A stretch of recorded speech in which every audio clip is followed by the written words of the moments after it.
आप नजदीकी बंदरगाह की तरफ चले जाएं। सावधान सावधान सावधान।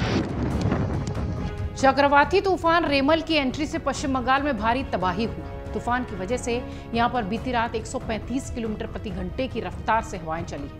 इस चक्रवाती तूफान ने बंगाल के सागर द्वीप और बांग्लादेश के खेपुपारा के बीच तटीय इलाकों में भारी नुकसान किया है। रेमल से तटीय इलाकों को हुई क्षति को साफ तौर पर देखा जा सकता है। झोपड़ियों की छत हवा में उड़ गई, पेड़ उखड़ गए, बिजली के खंभे गिर गए, जिस कारण कोलकाता सहित राज्य के कई हिस्सों में बिजली की आपूर्ति भी प्रभावित है।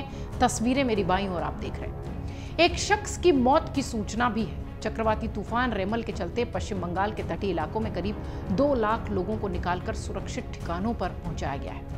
भारी बारिश की वजह से सुबह सोमवार से ही बचाव दल लगातार अभियान पर जारी है और एक्टिव है।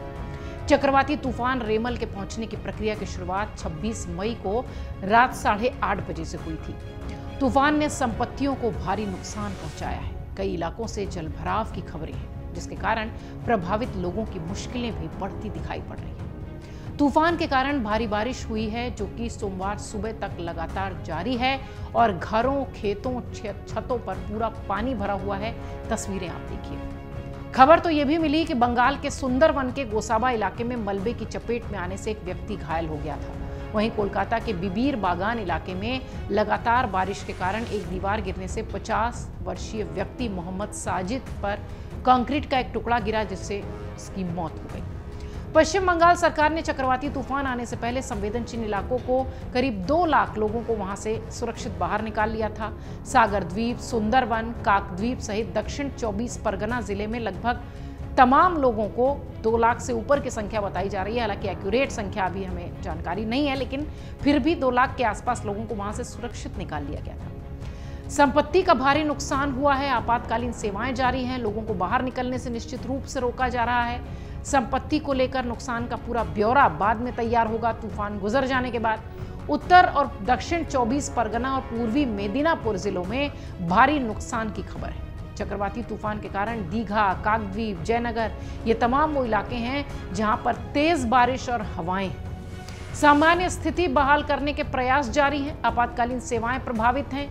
मलबा हटाने का काम, बिजली बहाली का काम, ये सब तेजी से किया जा रहा है, लेकिन भारी बारिश के कारण इन कार्यों में बाधा भी आ रही है। उधर चक्रवाती तूफान रेमल अब ओडिशा में दस्तक दे चुका है। इसके मद्देनजर राज्य सरकार ने मयूरभंज, बालासोर, भद्रक और केंद्रपाड़ा के जिला कलेक्टर्स को सतर्क किया है और उन्हें तूफान के मद्देनजर किसी भी आपत्ति की स्थिति में, आपात स्थिति में ओडिशा आपदा त्वरित कार्रवाई बल ODRF जिसे कहते हैं, वहां अग्निशमन सेवाओं को तैनात करने के तमाम तरह के निर्देश दिए गए हैं। विशेष राहत आयुक्त यानी SRC कार्यालय सूत्रों ने बताया है कि भीषण चक्रवाती तूफान रेमल के प्रभाव से इन जिलों में हवा के साथ साथ बारिश जारी है। जिला कलेक्टर्स को पूरी तरह से अलर्ट रहने के लिए कहा गया है। स्थिति पर बारीकी से नजर बनाए रखने की सलाह दी गई है। वहीं दूसरी तरफ चक्रवात रेमल को लेकर जारी अलर्ट की वजह से कोलकाता एयरपोर्ट 24 घंटे के लिए बंद है। इस वजह से गोरखपुर एयरपोर्ट से रविवार को कोलकाता की कोई उड़ान नहीं हुई। विमानन कंपनी इंडिगो ने इसकी जानकारी यात्रियों को शनिवार रात में ही दे दी थी।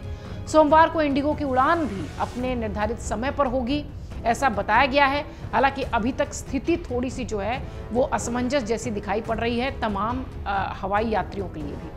मौसम विभाग की ओर से अलर्ट जारी है और अथॉरिटी ने एहतियातन कोलकाता एयरपोर्ट को 21 घंटे के लिए बंद कर दिया है।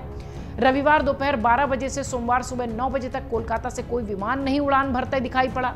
इसकी वजह से कोलकाता से गोरखपुर आने वाली तमाम फ्लाइटें भी रद्द हुई, उड़ानें रद्द हुई। इस तरह से अगर देखा जाए तो बंगाल की खाड़ी से उठा ये तूफान पश्चिम बंगाल को परेशान करते हुए अब ओडिशा की तरफ बढ़ता हुआ नजर आ रहा है। हालांकि पूरी तरह से सभी प्रशासनिक अमला इस पर मजबूती के साथ दिखाई पड़ रहा है हर राज्य का। फिलहाल बंगाल में भारी नुकसान की खबर है रेमल से। अब रेमल के गुजर जाने के बाद तब पता चल पाएगा कि नुकसान का कितना आकलन हो पाता है।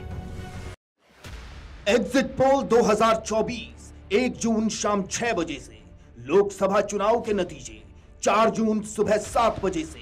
देखिए चुनाव नतीजों से जुड़ी हर खबर सबसे पहले, सबसे सटीक, केवल अमर उजाला पर, amarujala.com।